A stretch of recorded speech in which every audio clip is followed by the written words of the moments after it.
There's never enough councils for this one.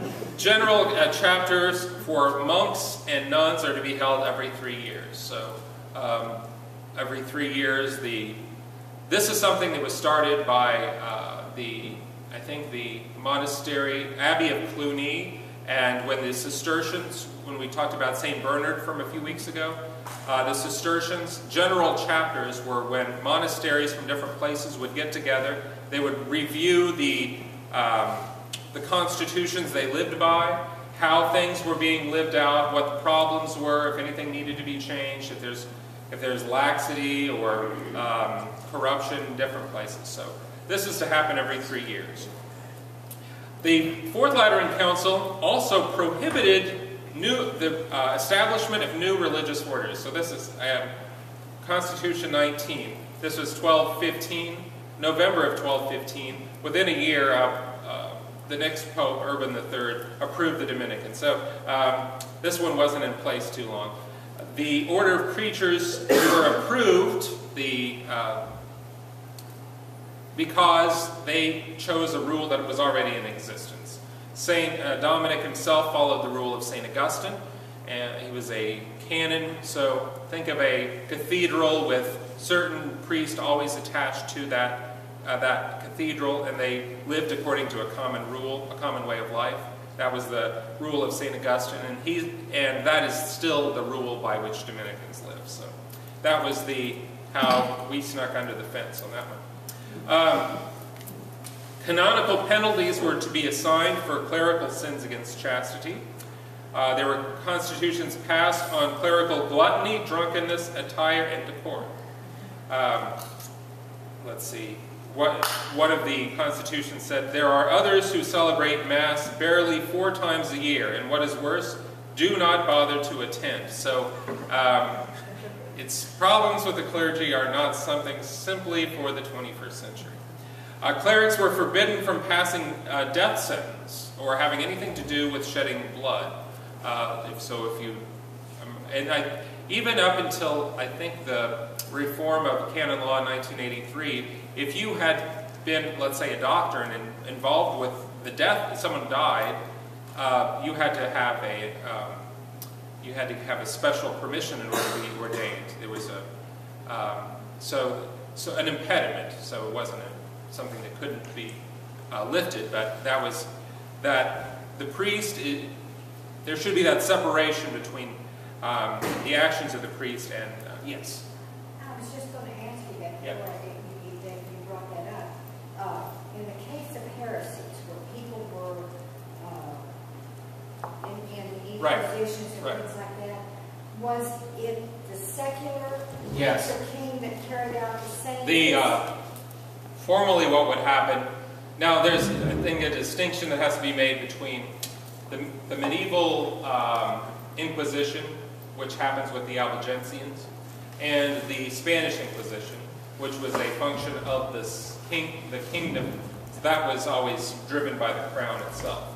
The medieval Inquisition, ultimately, if there was a guilty and they were irrepentant and so forth, they would turn the person over to the state, to the crown, secular authorities. Wasn't Joan of Arc killed?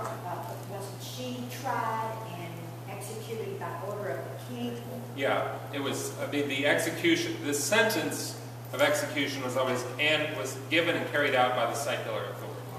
So, actually, the secular authority probably could have done something different if it wanted to. Let's see. Another canon, or constitution as they were called in this council, forbade the storage of profane objects in churches and chastised clerics who kept dirty churches. So it's kind of fun to read things like that. So I guess using the confessional for a broom closet would be forbidden. The Blessed Sacrament and the Holy Chrism were to be kept under lock and key, and those who failed to do it were to be suspended from their office for 3 months. So I guess there goes all glass tabernacles. Now, yes? On the previous slide, you said something about canonical penalties. Mm-hmm. What does that mean? What's a canonical penalty? Canonical penalty, let me see, which one? Third one. Third one down. Canonical penalty, they could be sent to a monastery for 5 years on bread and water. Or, you have to, the bishop works something out with the Carthusians, and the guy has to go and work as in the kitchen at the monastery of the Carthusians until he dies. I don't know. Those kind of things. There are different things that could be done. He could be deprived of his income from, if he was a pastor, from the benefice. He could be suspended, not be permitted to celebrate the sacraments in public. A number of different things depending upon what it was. Yes? I thought of this at how many times a day can you receive communion? Oh, well now, are we sticking with Lateran 4 here? In short, the current canon law says once and then one more time. Think of the case if you go to a wedding Saturday morning and then you want to go to the vigil Saturday evening. That's what you have in mind, but twice a day is a rule of thumb. Now this, I don't want to read through everything on this 21st Constitution, but this one is another very important one that has influenced the life of the church down to the present day. And this is where we get the Easter duty. You've heard of the Easter duty. It says, all the faithful of either sex, after they have reached the age of discernment, so should individually confess all their sins in a faithful manner to their own priest at least once a year, and let them take care to do what they can to perform the penance imposed on them. So that that canonical requirement that all Catholics confess once a year is traced back to this Fourth Lateran Council. And then the Easter duty, and let them reverently receive the sacrament of the Eucharist at least at Easter, unless they think for a good reason and on the advice of their own priest that they should abstain from receiving it for a time. Otherwise, they shall be barred from entering a church during their lifetime, and they shall be denied a Christian burial at death. So that important, it's the sense of the importance of communion, remaining in communion with Christ, and this, not just this, oh yeah, that's what Grandma did. When I turn 93, I'll get back to it. That it is something to be lived out. And so I don't know how they could apply this. This would be very difficult to prove, whether someone actually had gone a full year. But that was a penalty put down. And then, let's see, let this salutatory decree be frequently published in churches so that nobody may find the pretense of an excuse in the blindness of ignorance. If any person wish for good reason to confess their sins to another priest, let them first ask and obtain the permission of their own priest, for otherwise the other priest will not have the power to absolve or to bind them. Now this has changed throughout the centuries. Priests still have to have the authority of the bishop. I have faculties to hear confessions from the Archbishop of Louisville.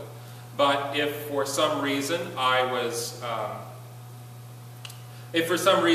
let's say Father Bill Garrett was assigned here in November, right? He came here in November, and he's assigned here. He cannot hear confessions until he gets a letter from the Archbishop of Louisville, unless it's a life and death situation, giving him the faculties to hear confessions. But once we have those, under the current canon law, if you have them from one bishop and you're in good standing, you can hear anywhere else, if that makes sense. Yes? This was just back at the first part of their, my father was telling me in the Polish churches, we used to have a slip of paper, and as you did your daily confession, it was dropped in the bottom. Really? Yeah. Well, maybe that's how they keep it. Well, okay. I guess you could. Did you have your name on it? I don't know. Really? Well, then they would have known whether you finished your Easter duty or not.